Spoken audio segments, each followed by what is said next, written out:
people to participate in farming. But then, if you then participate in farming by virtue of owning not shares in the farm, not the land, but owning the actual things that are growing on the farm. So that's the innovation that we've done, which then is Livestock Wealth, which says anyone can grow their wealth by owning agricultural assets as they grow on the farm. So in a farm, there will be cows that belong to me. They've got a unique number, and that unique number is my number. I've paid for them. I own them, and even though there's a manager who's a farmer who's looking after them, and then when those if it's oxen that become beef, when they go to slaughter, I make money there as well. If it's trees like macadamia trees, if you go to our website or download our app, Livestock Wealth is the name, you will see that you can own a tree when it's just been planted and it's your tree, and then it grows in the farmer's care until it's about 6 years old, which is the time when it starts producing nuts. And then when it does that, then the farmer then buys back that tree from you for double the amount you actually paid for it. And then you've grown your money like that. So that's Livestock Wealth in a nutshell. We started off in 2015 on the 13th of October. So next week we're going to be turning 5 years old. When we started, we just had 26 cows that we piloted with, and then we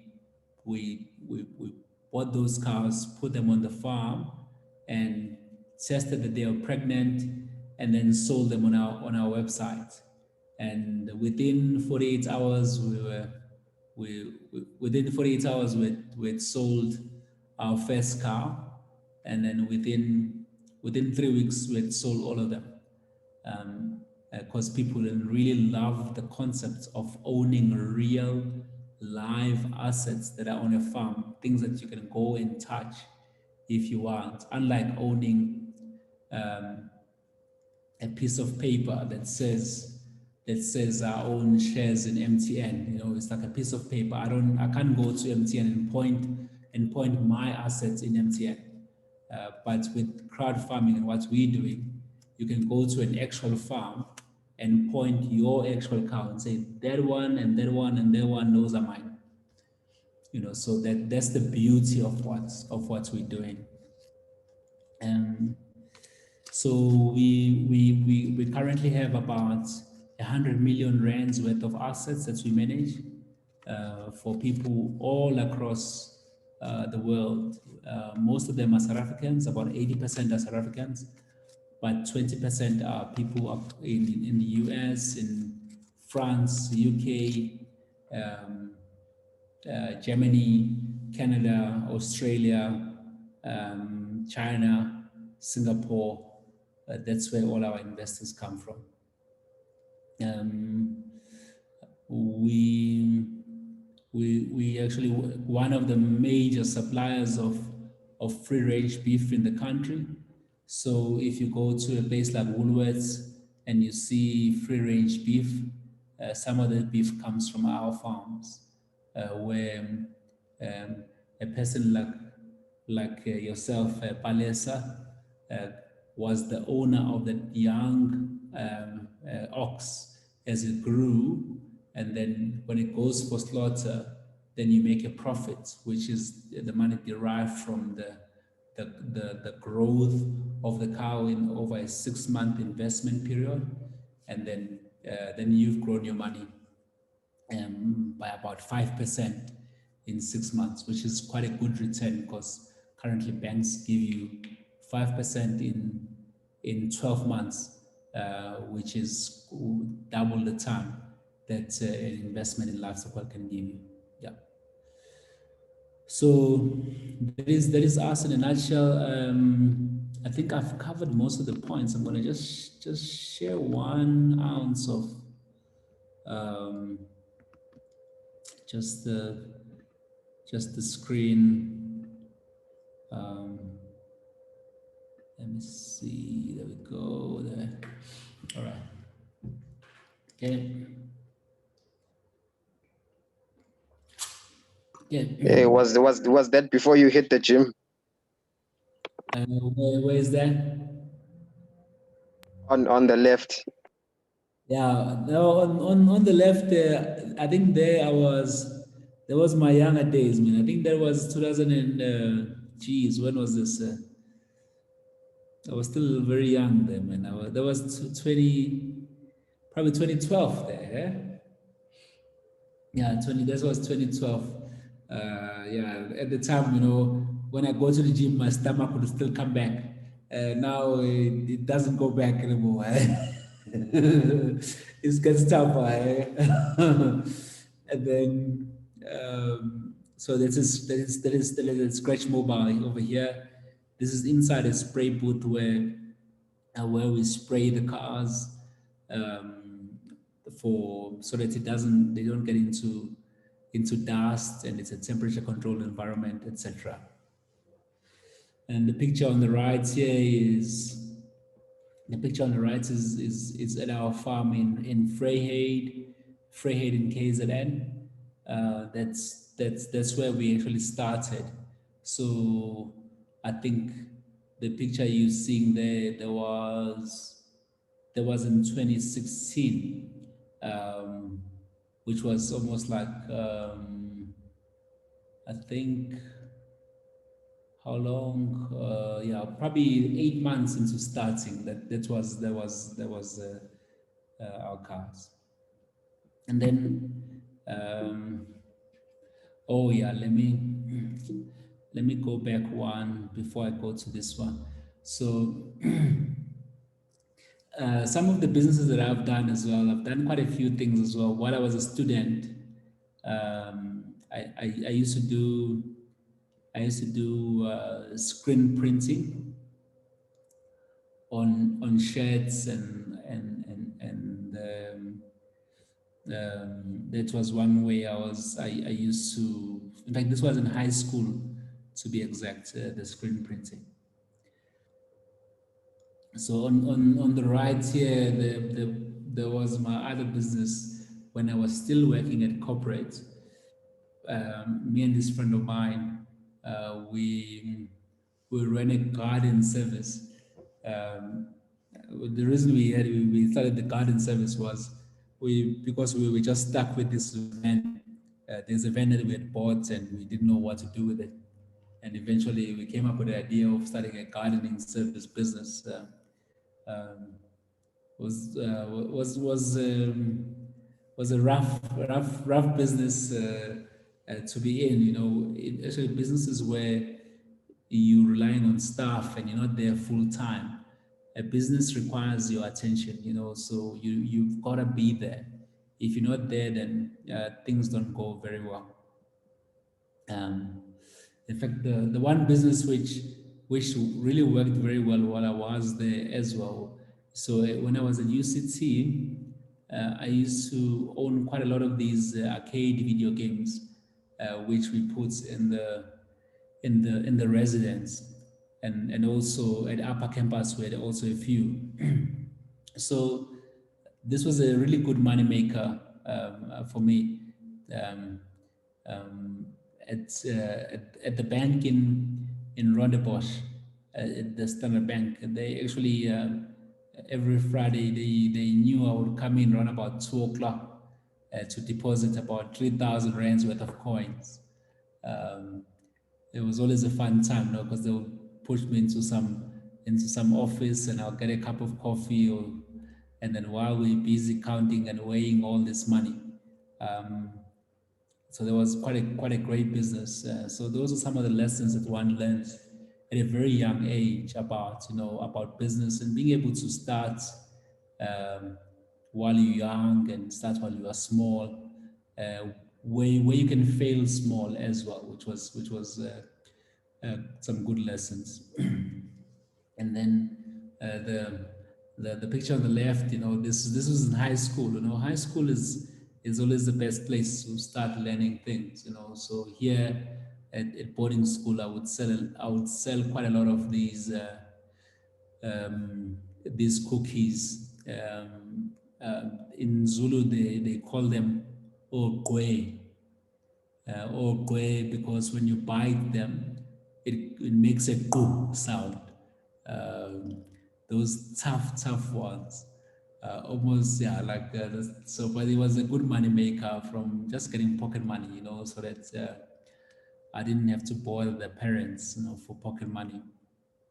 I could make my own, yeah.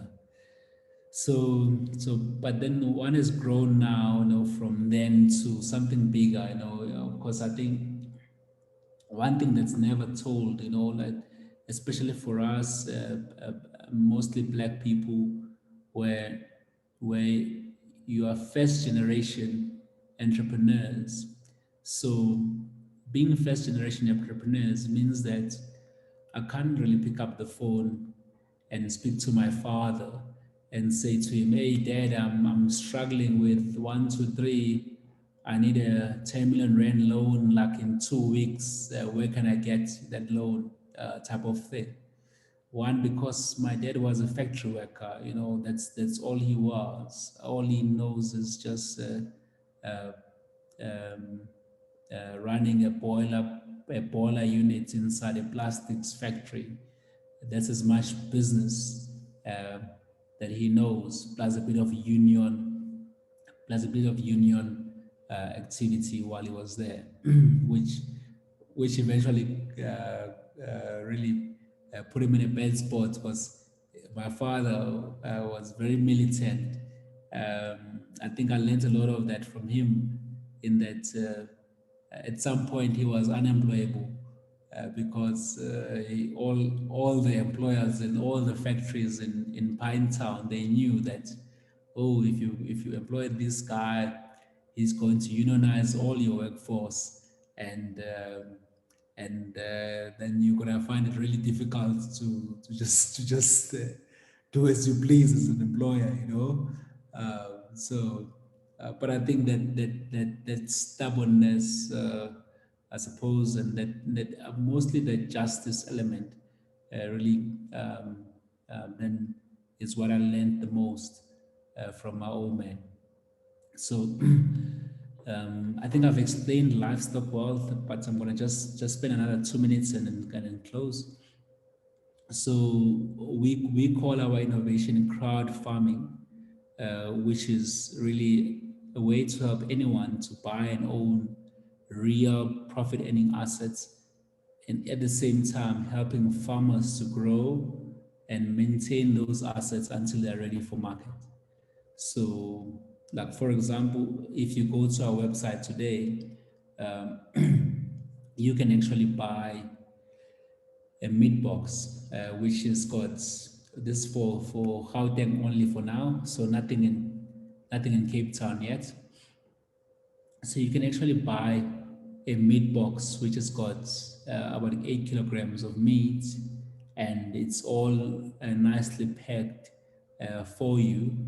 Um, but that meat comes from a farmer who has been looking after the cow on our platform, and we've created a market for the farmer to be able to sell that same cow that he has at a higher price than just selling it live to an auction or an abattoir.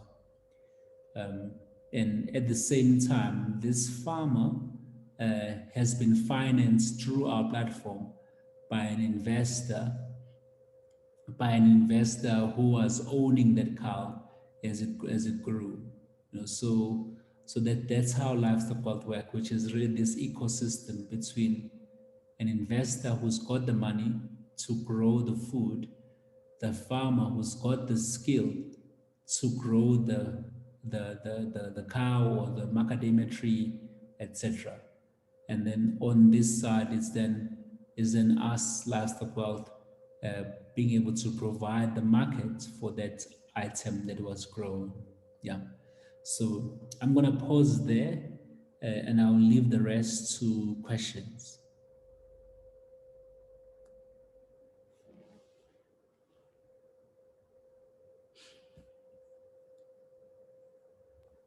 Yeah, no, before I take the, can everyone hear me? Yep, I can hear you. Yeah, no, before I take questions from the platform, I was just gonna ask, okay, first of all, I want to let you know that we are recording this entire meeting so that we can actually make it available later to our membership, those who could not make it tonight. So yeah, that's the first. And the second one is, before we actually take the questions from the membership, I would just like to, in relation to the title of the entire event, with unemployment stats that were youth-based, youth unemployment stats that were close to 40% prior to COVID. Now, I don't even want to know. I haven't checked the stats in Q3, Q2. I actually don't even want to know. It's probably around 50s.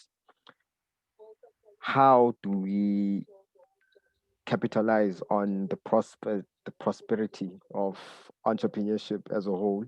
And something I also would like to touch up on, you to touch up on, is, since you were working in corporate for the first few years of your life, how did you make the transition? Did you maybe save up your salary? Did you leverage any contacts you had? So what is the key? Since you're also a graduate, how do graduates leverage the university qualification in order to lead on the road that you've traveled, before I take questions from the panel, from my side? Yeah, I think that.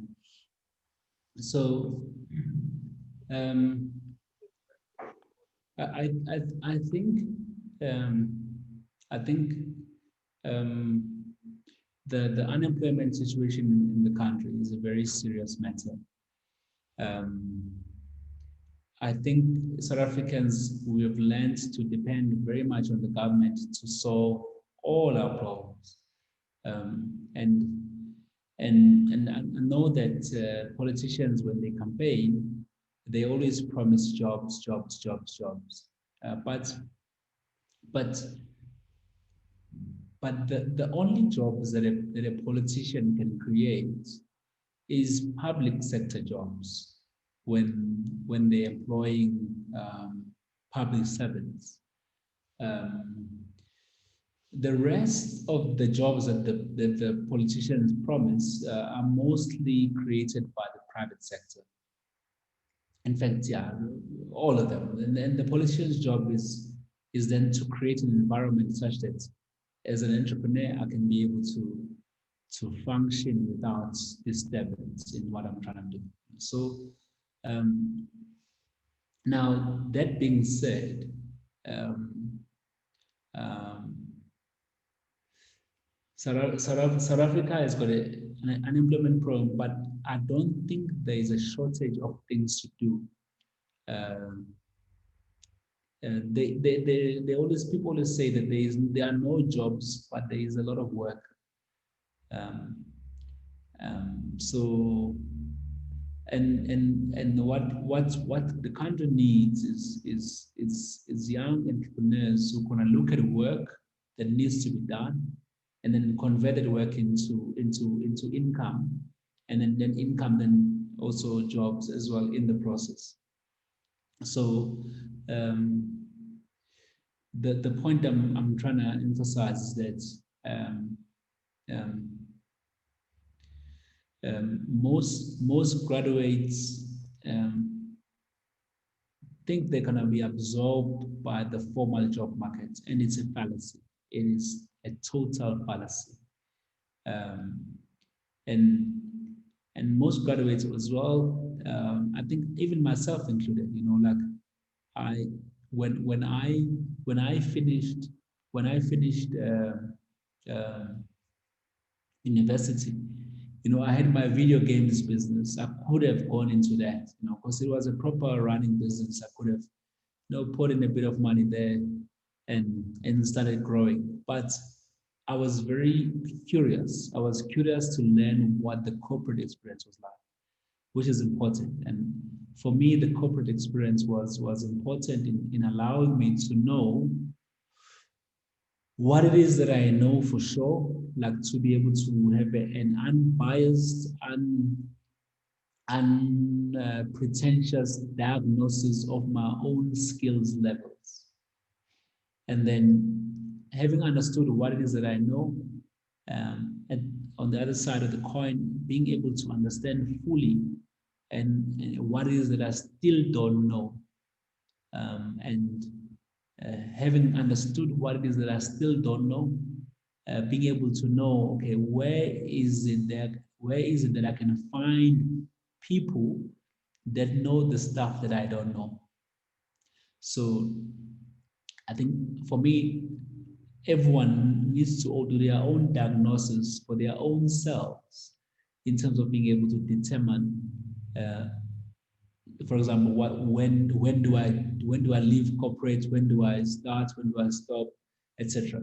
It really will depend on everyone's lived experience, but I think that knowledge of saying, okay, I know 1, 2, 3.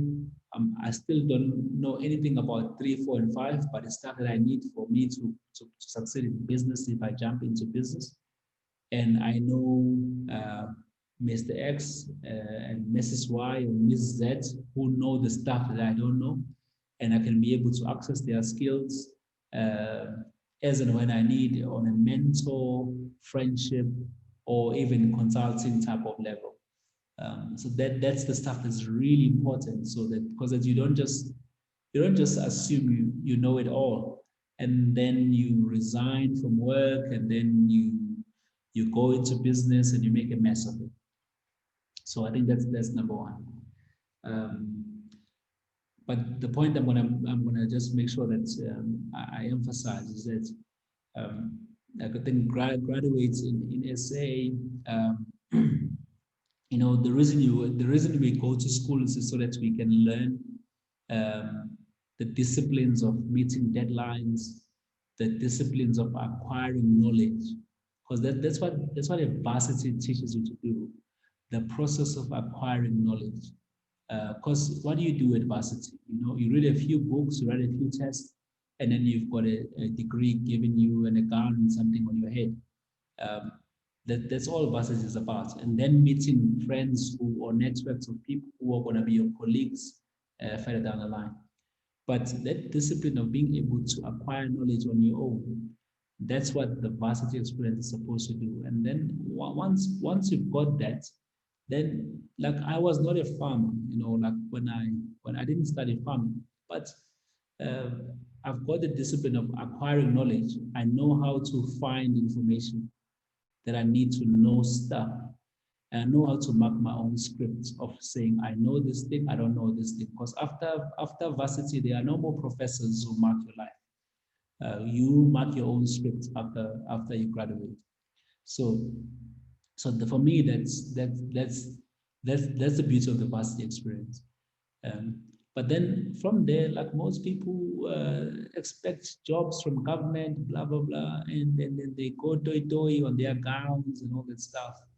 Oh man, it's nonsense, total nonsense, because you are not brain dead, you've got brains, you can find something, you can sell something, and the biggest skill that most people don't learn, and Black people in general, and I'm gonna be strict on this and like really say it bluntly, we think selling is a curse. If someone is selling something, we think very low of them. I think there was also part of the apartheid design, to create this pool of bourgeoisie Black people who think selling is belittling themselves, whereas selling is the most powerful thing you can do. The ability to take money out of someone's wallet without them fighting. That's selling. And that's how people become wealthy, through selling. And if it's one skill that's not taught in university, but it's one skill that you need to learn. If you don't have that, you can never succeed in business. If you can't ask for the sale and just, just like, build a relationship and ask for the sale and go get it. That's the stuff that creates companies. That's the stuff that sells. So most people, they learn and they become experts in this, experts in here, and they've got the best factories, but no sales. So, which is really a total waste of time and money. Yeah. I know I've said a lot of things to answer your question, but I hope I have answered. Yeah, no, I think I'm good from my side. Before maybe I further bully you with a few more, I think I would like to ask the audience if anyone else has something to add or ask for the next 30 seconds. So yeah, does anyone have any key questions to ask?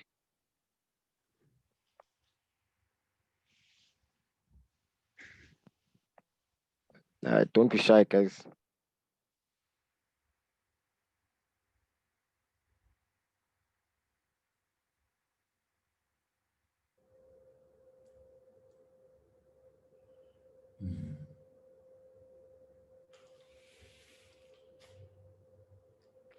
Nope, looks like everyone has maybe grasped the content so far. So the second part that I was gonna ask is with regards to the return on investment. What risk does the investor carry? Because for instance, what are the odds of losing your investment? Maybe does a cow die, a plant just dies off? Is there security in whatever you've invested? And basically, can you say, according to a percentage, what the probability of a return on investment will be? With regards to the model, is there maybe an insurance that you guys have carried on from your side that seeks to limit the liability towards the investors? How has the business model been in terms of the failures you've already experienced so far? How has it hurt the wallets of the investors? Because after all, investing is a risk. That's a known fact. If you do not make calculated decisions, you won't get a return on your investment. So can you maybe just touch up on that for a bit? 100%. Yeah. So with cattle and live assets, there's risk of of of a cow dying, because cows do die, hit by lightning, um, um, or fire, etc. Okay, but these are things that farmers have been experiencing and planning for years. So what we then do is we ensure that the farmer is insured. If it's for fire, that there's a policy if it covers the fire risks on the farm. If something happens, that the insurance company will make right the farmer, and then also your cows if there were to be a fire or on the tree, if it's an orchard. That's what all farmers do. Okay, and then secondly as well, because in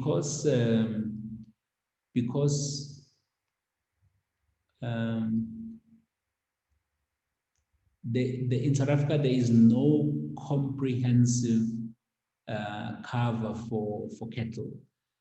It's only for specific types of cows, like your stud cows, like like your racehorse type of cattle, where they've got comprehensive cover. But it's also got lots of conditions and terms and all that. Why? Because let's say, for example, if a cow dies, the cow can die because of negligence by the farm. It can die because of, or if it's lost or stolen, it can be because of the farmer being negligent. So That's why in South Africa, I think even across the world, most farmers don't fully insure their head comprehensively, like 100%, because then the insurance becomes way too expensive and eats up all the profit that the farm can make. So what we've done there is we've innovated around there in two pieces. One, we've said the farmer must have more cows on his farm than he has sold to our investors. So in other words, if a farmer has got 10 cows, he can only sell 5 of those 10 cows to our investors. So if something happens to the 5 that belong to our investors, the farmer has got 5 cows to replace those cows. And then so that the investor on our platform is not affected in terms of money and also in terms of the term of their investment. So that's the first thing we've done. And then secondly, what we've done as well is we've introduced technology to track livestock. In the next month or so, in fact, let me show you.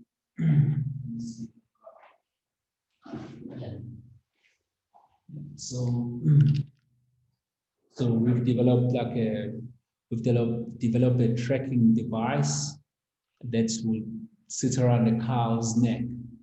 And it's got an electronic belt. So if someone removes the belt or cuts it off or something, we get an alarm on the app, both on the investor's phone and also on the farmer's phone. So in this way, we're able to have a complete visibility of the asset.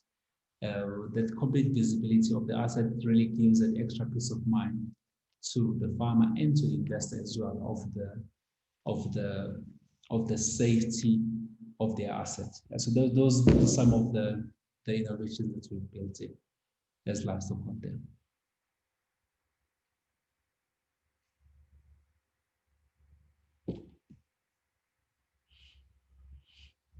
I think you are on mute.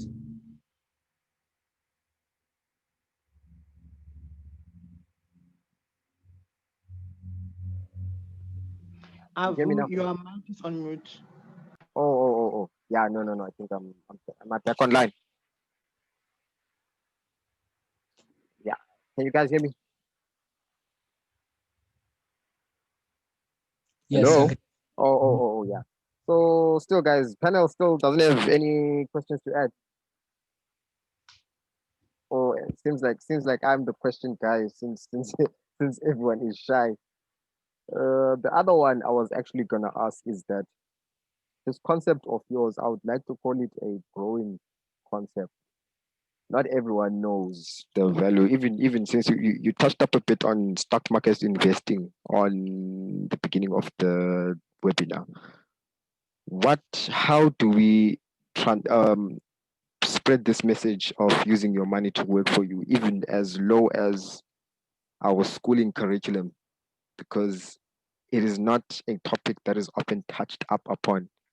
So how do we persuade people to look in ventures such as yours, such as if you want stocks, you go to stocks. If you want to go to crowdfunding, you go to crowdfunding or whatever other venture. How do we spread the message for your platform to reach the child in the villages, the adults in the cities? What has your challenge been in that department of educating those who are just in a way lack the knowledge? Yeah. So when we designed Livestock, the plan really was to say we need to be the investment platform for everyone, from a professional in the city to a teacher in the most rural area, or even a taxi driver in Ndwedwe, for example. Yeah. So I think it's taken a bit of time for adoption of e-commerce because we mostly transact via technology, which is our app, the Livestock Wealth app, which is on iOS and also on Android, and also our website, livestockwealth.com. So why? Because it's cheaper to be able to, like we using Zoom now, and Zoom is a US company um, that probably has an office in South Africa, but that office doesn't have more than 5 people to service big corporate clients. The rest of us transact with Zoom via our credit card, etc. So there's still a lot of work to be done around, getting e-commerce into the villages. I think that work will take time to happen, but it will happen at some point. It's just like even now with this COVID lockdown level 5, most people who had never used these delivery companies to deliver food and groceries and other shopping stuff. Most people who had never touched those started using that.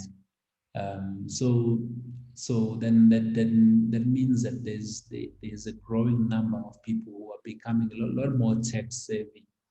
And as more people become tech savvy as well, then we'll see a lot more adoption as well from all types of South Africans, which is what solutions that Livestock Wealth are designed for.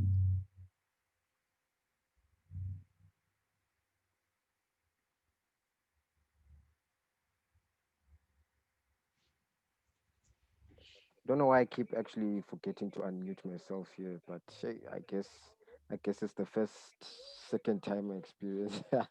So I think from the last question from my side before I think I'm gonna let you go is that you guys are a registered credit provider, and I don't think many people know that. So by a credit provider, I will assume that at some point maybe you allow a credit facility to people who maybe do not have cash on hand or do not have the entire cash on hand to purchase something like a car or some of your plants slash trees and other of your services. So what is the role of your credit division, as in, do you guys assign credit, and what is the worthiness? How can a student, because I'm living on an allowance and I'm living on bursary money, how can I start to join your corporation? Yeah. Yeah, so the credit part is more uh, to govern our relationship with the farmer. So so because essentially as Livestock Wealth, we take money from you, the investor, and then we loan it to the farmer. But even though it's you buying the asset, but we govern that agreement where the farmer must pay back the money with the credit regulator license or terms. That's what we do. So it's not that you can buy the car on credit. No, I think investments, the investments are aspirational. So you need to save up money, $100 a month, and then in 20 months, you've got enough to buy a macadamia tree. And then in 6 years' time, that 2,000 rand will be 4,200 rand. So that's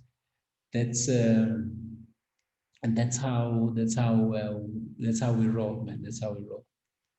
Yeah.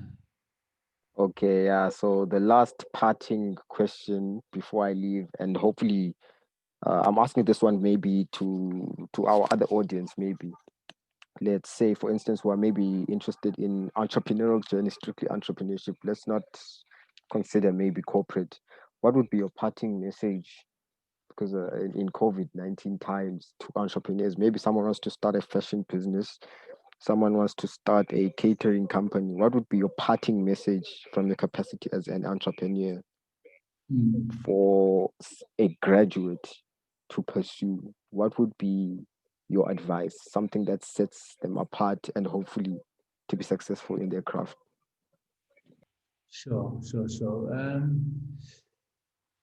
Um, Man, I think the hardest part in business is deciding what to do. Because once you've figured what to do, then everything else becomes simpler from there. So,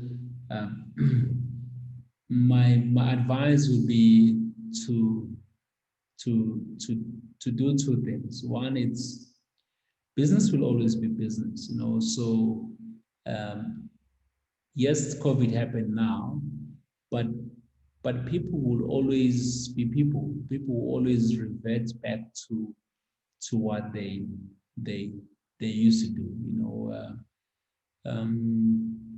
So even though at the moment maybe a catering business or a hotel business may seem like a terrible investment or it's terrible something to do, but people will travel again. It may not be now, it may be in 2 years' time, but they will travel. And then, but you as an entrepreneur, your job is to be able to adapt to the changing environment.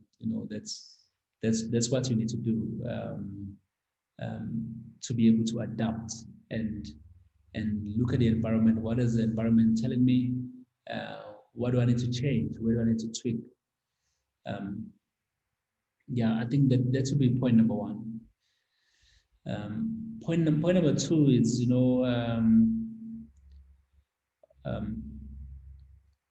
you need to one, solve a problem.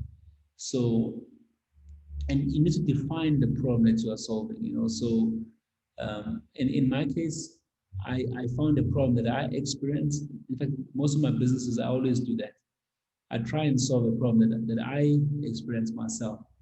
And then if I can solve the same problem for other people and charge them to solve the problem for them, then I've got a business. And then I've also solved my own problem in the process of in the process of solving it for others as well. So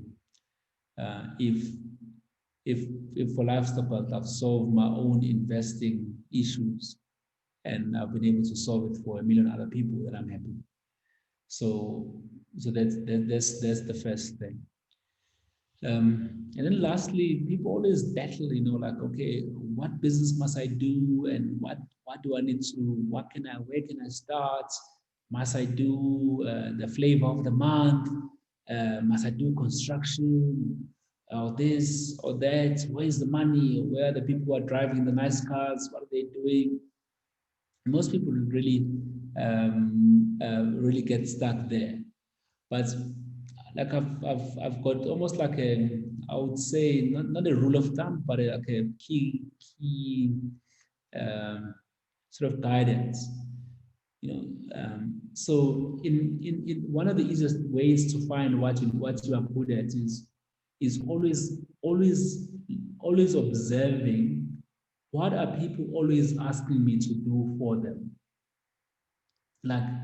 Like for yourself, for example, our view, people would ask you to moderate, say, a panel, because you probably good at asking questions, and that's a sign that that's something you're good at. You can start charging for it, and because people are always asking you to do.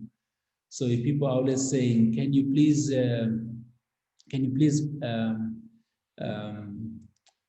just come and cook for us?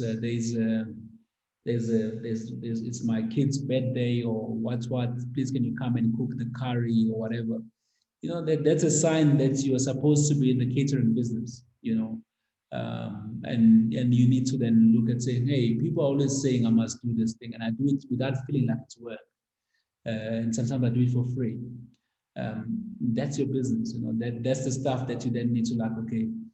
How do I start writing invoices each time I'm requested to do something?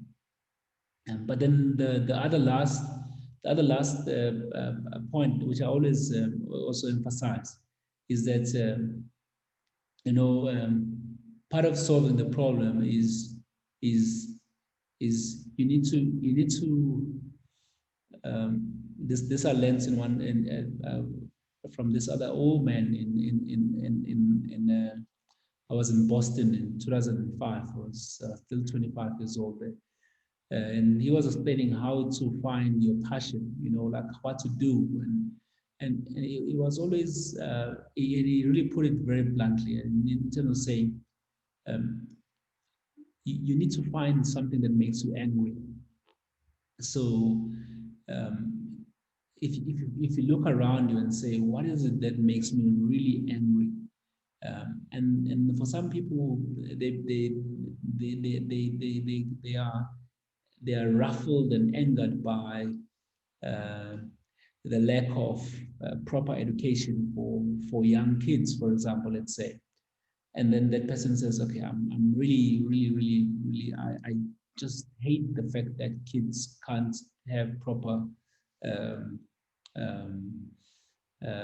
what do they call it, preschool education. And then the person says, okay, I'm going to channel my anger into creating a school, because that anger then is passion. That passion is what drives you to do something even if there's no income coming in. Because the passion for something is what is the fuel you need to keep going when things are bad, when things are not looking like they're gonna turn out the way that you had planned. So you find that most people who just start something, there's no passion, they hit the first waves of turbulence and then they quit and they close the doors and you see them doing something else, and this person, this day was catering, this next month was this tender, next month was cleaning, this month was that, because you keep chasing, things, find something, if you want to do cleaning, then you need to be like a person who hates seeing dirty environments. You need to hate filth. You need to be able to not survive around a dirty environment. And then you're like, okay, I'm going to create a cleaning company. It's going to be the best in the world. That keeps South Africa clean, and then that will help you to do a lot of clean a lot of floors at a loss or for free while you are building your business until such time that it starts making money. Yeah, so that would be what I'll close with. All right, yeah, no, I think that should be enough. I think we've passed, I would close to the hour mark, or if we didn't pass it, actually. So I think, yeah, that will be all from my side. If anyone else wants to engage, and I'm sure people are going to engage on the side while they didn't want to comment here, funny enough, maybe I will just send through the questions via your email and then get back to them individually, if you're cool with that. Yeah, that's fine. Okay, all right. Thank you for your time, Mr. Shezi. Thank you, everyone. And have a All great right. All right, sharp.